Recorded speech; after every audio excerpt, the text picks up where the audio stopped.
Das Rasenmähen ist nicht nur ein regelmäßiges Muss, man produziert damit auch noch jede Menge Mulch. Der Rasenschnitt wird also nicht einfach weggeschmissen, sondern ich verteile ihn auf den Beeten. Gerade bei meinen Tomaten- und Kartoffelbeeten, aber auch in den Hochbeeten und zwischen dem restlichen Gemüse ist er besonders gut aufgehoben. Das Mulchen verhindert nämlich ein schnelles Austrocknen des sonst kahlen Bodens, gibt gleichzeitig noch Nährstoffe ab und macht es den Unkräutern schwerer, sich anzusiedeln. Der Grünschnitt ist bei mir noch sehr frisch, sodass ich ihn in den kommenden Tagen etwas durchmengen und lüften werde, damit er besser trocknen kann und nicht anfängt zu schimmeln.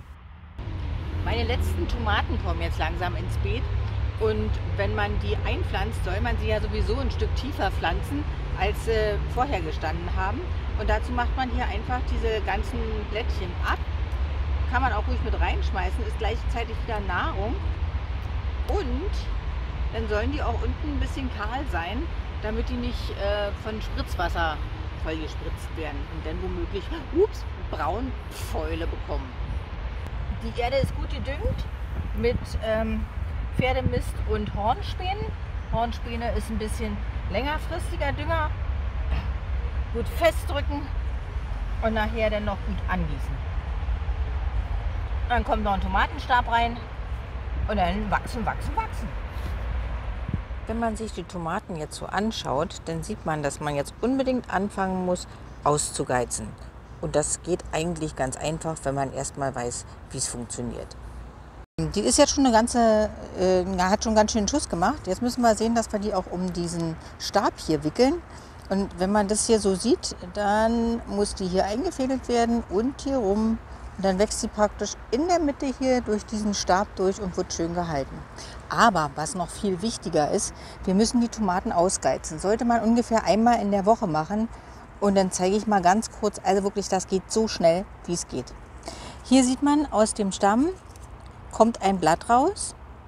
Und hier in der Mitte, dieser Stängel gehört überhaupt nicht dahin, denn der Hauptstängel sitzt dahinter.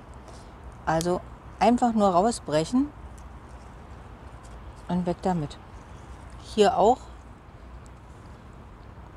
Hauptstängel, Blatt, Geiztrieb, weg. Hauptstängel, Blatt, Geiztrieb, weg. Und die unteren Blätter nehmen wir hier sowieso weg. Dann ist die Tomate ein bisschen besser gegen Spritzwasser geschützt.